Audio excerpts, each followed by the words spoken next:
Welcome to this explainer. Okay, so today we're unpacking an absolute political earthquake. We're talking about a massive shift that just shook one of the most deeply entrenched, seemingly unbreakable political systems in all of India, the state of Tamil Nadu. You know, for almost 60 years, this region's politics was defined by absolute control, strong regional identity, and just massive organizational depth. People genuinely thought no outsider could ever break this fortress. No businessman, no activist, and absolutely no way a film star could do it. But then an actor named Vijay walked in and literally disrupted the entire status quo, creating what analysts are now calling the Tvk Tsunami. We're going to break down exactly how this happened step by step. So let's dive right into this massive question. How exactly does an underestimated actor bypass a titan of a political machine? I mean, did he win just because people loved his movies? Or did the public silently revolt against an entrenched system and he just happened to become the perfect weapon at the exact perfect time? As you'll see, this wasn't an accident. It was a highly calculated dismantling of a system that pretty much everyone else thought was invincible. All right, let's look at Phase 1. We're calling this the Dravidian Fortress, 60 years of the locked battleground.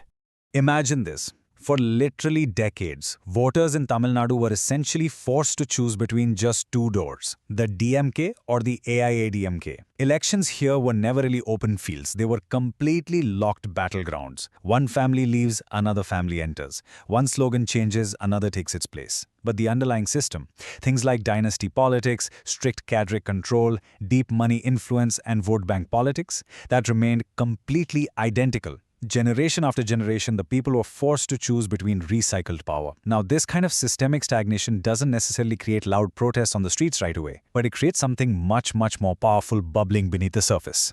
Which brings us to Phase 2, the silent boiling point, the unseen frustration building up in Tamil Nadu. You see, we're looking at a whole generation grappling with some truly crushing pressures. You've got young people holding degrees but facing completely unstable job markets. There's zero confidence in competitive exams, and because of this, there's this massive youth migration happening. They're leaving for places like Bengaluru, Hyderabad, or going abroad just to find a decent opportunity. Meanwhile, back home, families are getting absolutely crushed by the daily pressure of inflation. And what were the established politicians doing? Well, they were still speaking this outdated, decades-old ideological language that completely missed these modern anxieties. The youth felt a very real, deep sense of betrayal. I love this quote because it illustrates the core dynamic so perfectly. Tamil Nadu was smiling outside, but boiling inside. The public wasn't necessarily worshipping Vijay the actor first. Actually, they were actively searching for a way to reject the old system. They were desperate for disruption. Vijay simply arrived at the absolute perfect moment. When public frustration reaches a boiling point and needs a face, even a quiet figure can ignite a revolution. But, wow, here's where the incumbent powers made a truly fatal miscalculation. The ruling establishment had this massive blind spot. Because they had the government machinery, the media influence, and the loyal cadres, they viewed this challenger solely as a temporary celebrity experiment. To them, Vijay was just entertainment. You know, a crowd magnet to be mocked and dismissed. They entirely failed to realize that while they saw a movie star, the public was already looking at him as an escape route. All right, Phase 3, the shadow political engine, the Trojan horse strategy. For years, there was just this massive disconnect between perception and reality. Where the ruling party saw harmless theater associations, rigorous booth management teams were actually being built. What looked like loud fan celebrations was actually highly structured, on-the-ground voter contact. The establishment saw random social service, but it was actually a coordinated effort in local trust building. It's like a giant puzzle. What looked like harmless fandom was secretly being converted into a highly organized political machine, right under their noses. This whole strategy relied on something called engineered silence. By the time TVK officially entered the political race, the infrastructure wasn't just an idea on paper. It was already a fully standing operational skeleton. We're talking district heads, online admins, college youth teams. They were all connected and ready to mobilize. This wasn't a sudden overnight wave of popularity. It was years of engineered silence that the establishment only recognized when it was far too late. Moving to Phase 4. The masterstroke strategy, redefining political warfare with image purity. Notice how deliberately Vijay contrasted himself against the traditional political landscape.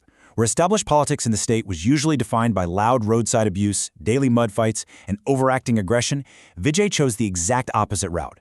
He kept his speeches measured, he kept them simple, he focused strictly on people-centric issues like anti-corruption, youth welfare, and women's support. He never looked desperate. And by doing this, he created an incredible tactical advantage, the illusion of being uncontaminated. He offered this sort of emotional vacancy that allowed frustrated voters to project their own hopes and desires directly onto his clean image. Political analysts sum this up so perfectly. In a dirty political room, the cleanest shirt automatically looks like leadership. By strictly maintaining this uncontaminated, calm image, he successfully positioned himself as a symbol of fresh possibility rather than just another seasoned political manipulator. And in elections, especially those driven by youth betrayal, possibilities is often much more powerful than policy. And that leads us right into Phase 5, the tsunami, the day the fortress actually collapsed. So counting day rolls around, and it was expected to be, totally routine. Analysts expected the old guard to dominate.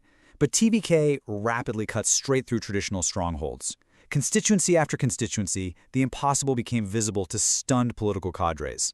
Newsrooms had to completely pivot their coverage, dropping their previous mockery to call it what it was, a tsunami. And crucially, the data proved this wasn't a random celebrity sympathy wave. It was a highly organized migration of voters. People had consciously, systematically moved their votes. And this right here reveals a terrifying psychological truth for any entrenched political party.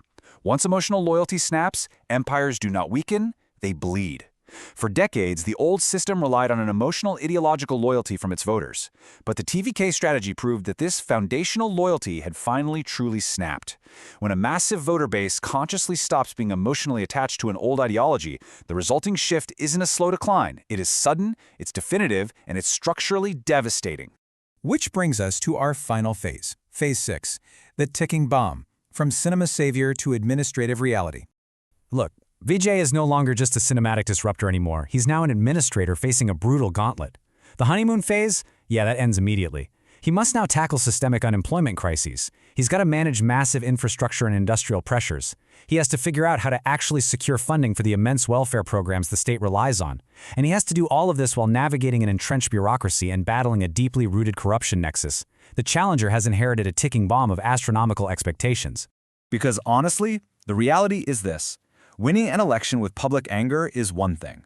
Running Tamil Nadu, that is a completely different monster. The exact same public that created this political tsunami overnight, fueled by their deep frustrations, well, they have the absolute power to destroy it overnight if the new leadership fails to perform. The margin for error is, well, it's essentially zero. Which leaves us with this final provocative thought to really ponder as we wrap up today's explainer. The Dravidian Wall has cracked, and Tamil Nadu has entered entirely unknown territory. But will Vijay actually become the builder of a new state? Or is he destined to be just another fallen hero in what might be South India's most dangerous political experiment yet? History will either call this a brilliant revolution or the biggest emotional misjudgment in the state's politics. We'll be watching the data closely as it all unfolds. Thanks for joining me on this deep dive, and hey, keep questioning the systems around you.